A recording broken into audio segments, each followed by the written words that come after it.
Hello, thanks for tuning in to my official YouTube channel. I'm Reverend MeeLing, been known by a few names. Reverend MeeLing, Reverend Susan MeeLing, Lady Dori, Belle, Lady MeeLing, so on and so forth. I've been known by a few names, so I've got, I'm on my way to get ready to go somewhere. However, before I forget, because I had that head injury on Palm Sunday in 2000, deal with those after effects, and I know how I am. I will do everything I can to remember stuff, and then like so much later I'll finally remember, and I can't do that. So there's a guy that I knew, and I've known a couple of guys, and I'm gonna do my best to do this quickly. So there's a guy that I remember I was speaking with before there was a whole bunch of loud noises when I was in Dallas in 2013. And the place that I was at was the sanctuary, but it's no longer there anymore. And then all of a sudden I was somewhere else, and I didn't understand necessarily how I got back there. I know I was in Dallas, and then like all of a sudden I was in San Antonio, and I was completely confused. And I just know that with like the sirens and the helicopters and then the railroad, like it all happened all at once. And then like my headache pain turned into a migraine pain, and there was no way for me to keep myself calm. And despite like all the years that I had been in the lifestyle, for the most part, I had been able to kind of deal with certain things as far as the pain is concerned. And that particular day, I could not. I just, or technically night, I just couldn't. It was just so painful. And then all of a sudden, like, I have no idea how I got back to San Antonio.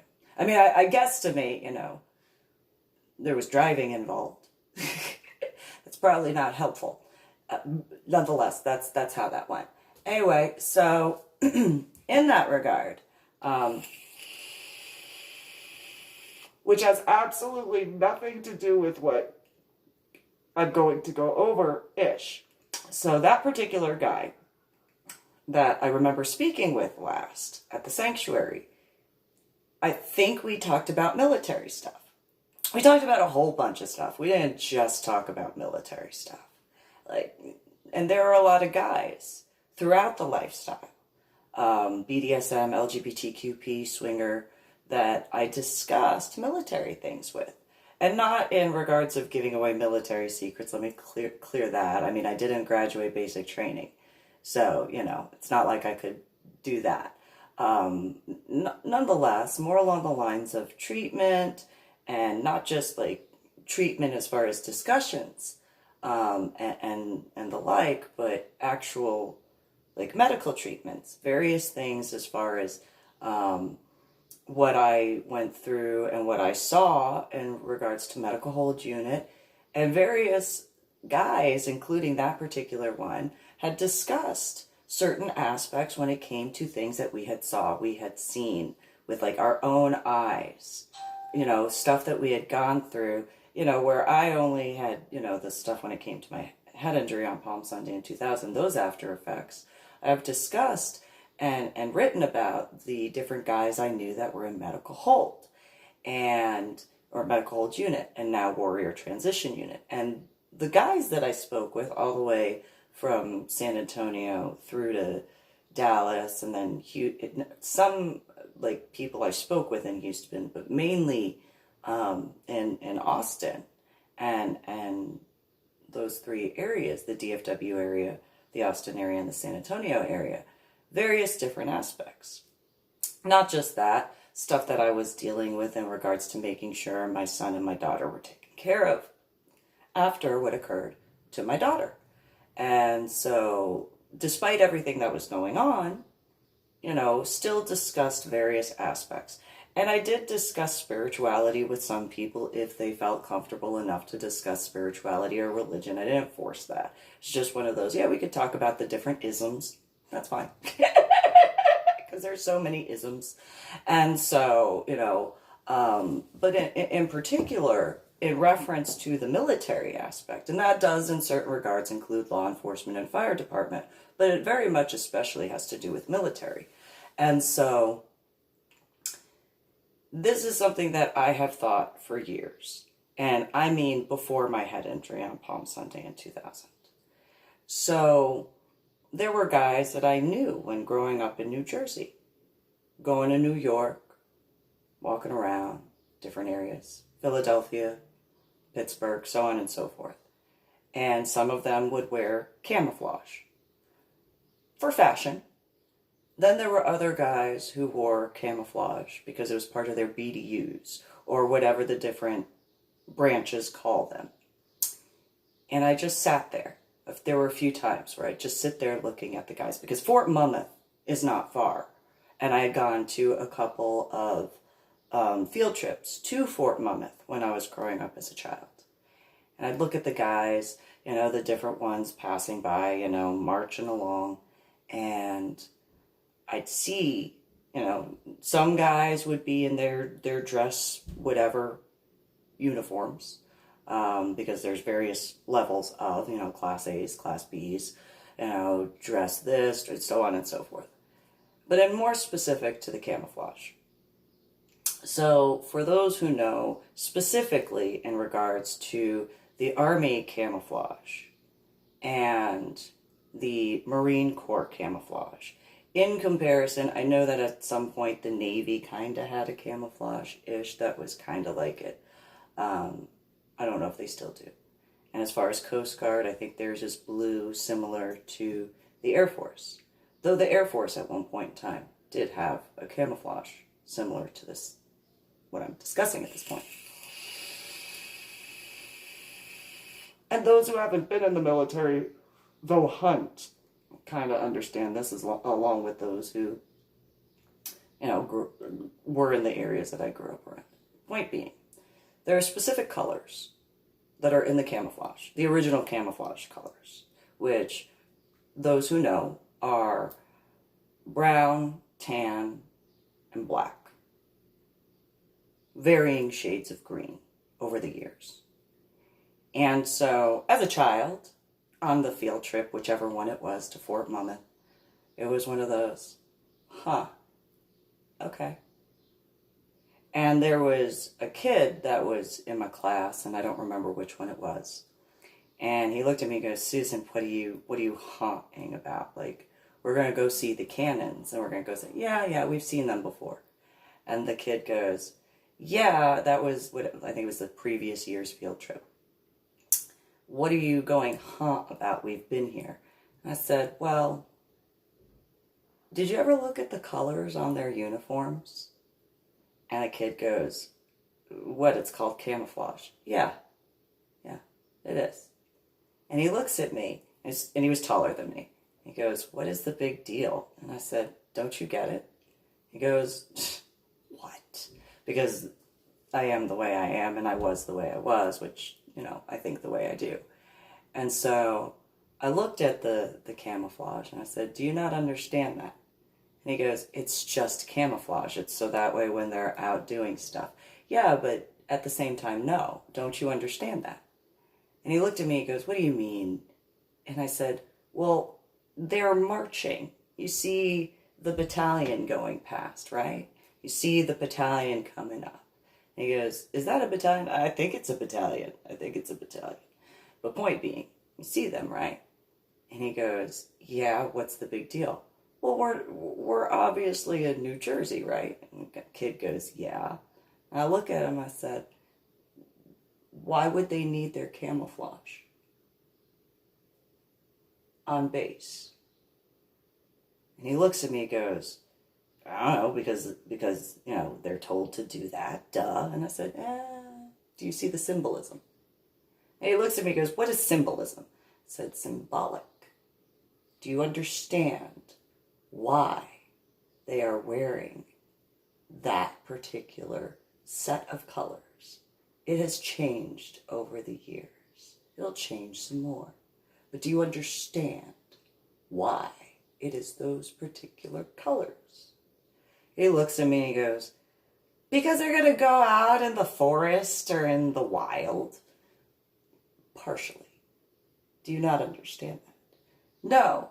So when General George Washington had first started organizing the various guys, he wanted to make sure that the civilian sector were able to distinguish between the individuals that were volunteering comparative to the ones who were military. What? General George Washington? Yeah.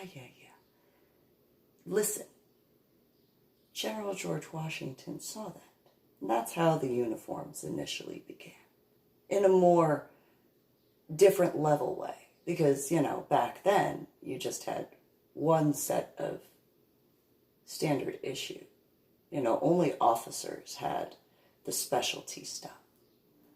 But there were different times as America progressed that it was realized, why mess up you see that guy over there that's walking back and forth with the rifle as we continued walking on the field trip.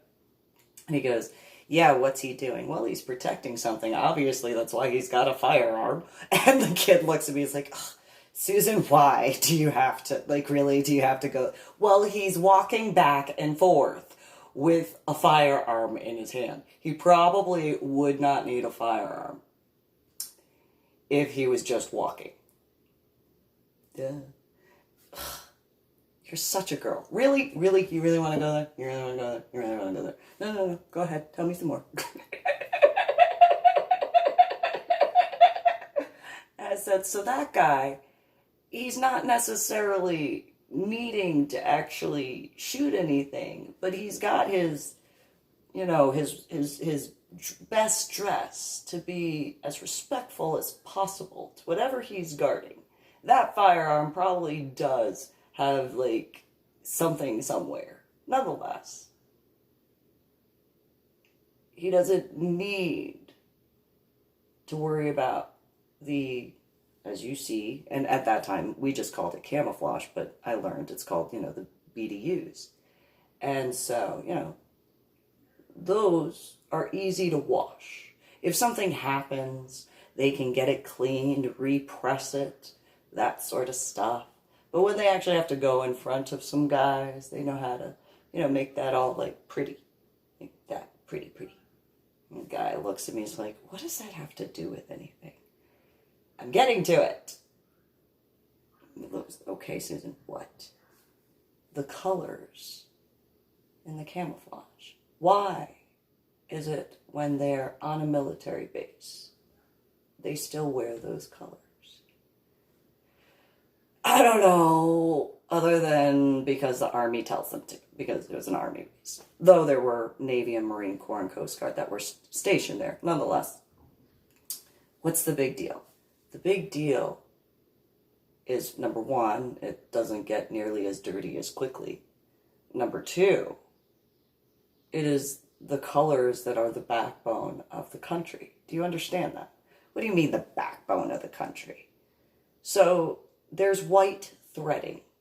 What does that mean? Well, the threading of the white is in reference to General George Washington's statement. What statement? Do you not listen to history class? What statement? Make sure you can see the whites of your eyes in reference to the enemies that are yours before you shoot. Oh, yeah. The different variations of colors. That's in representation, yes, of the land, to be able to, yes, blend in. However, after being out in the hot sun, going and doing some stuff, it doesn't matter who you are. Your skin color is going to change. So what? So, there you go. And he looks at me and he's like, that is the dumbest thing I have ever heard you say. You are such a girl. I'm going to kick your ass for calling me a girl again. And so it is what it is. However, if you really think about it, and even in this day and age, and today is the 5th of June, 2020, there is not a single person, with the exception of some, and by some I mean very, very few individuals that are like me, where don't necessarily tan. I don't really. I burn, and then I go back to the same color. That's what happens. So, I got that covered, in that regard. But nonetheless, in regards to that, that goes into the red, white, and blue in that regard. For the reference point that I was making. So, that particular guy that I had spoken with, the last one that I remembered speaking with, before all sorts of other stuff and winding up in Washington State. I know he was in the Army, and we had discussed certain things. And so I was listening to the news while getting ready to where I'm about to go, and I remembered speaking with him. And, my thoughts go the way they go. Nonetheless, I was thinking about how he probably did scuba diving.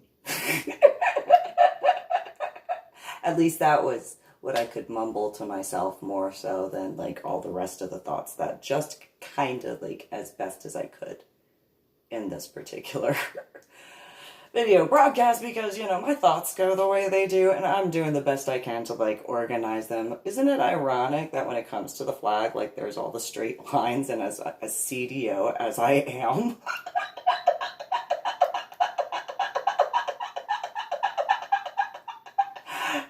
and how and then the little square in regards, rectangle in regards to my collage that apparently wasn't a collage. It was a collage to me. Not necessarily the most normal collage in that regard, but then the CDO-ness in reference to and trying to keep my thoughts organized. And and so I'm just gonna end this particular video broadcast on that particular aspect. You guys think about that, and I'll just, I did make a video on a YouTube channel in reference to, every human being is like the American flag. Every human being has whites in their eyes. Doesn't make them an enemy, just makes that point realistic. And everybody's blood inside of their veins is actually blue up until it is exposed to oxygen. And then the blood is red. You guys have a good one. Like, share, comment, and subscribe to my official YouTube channel.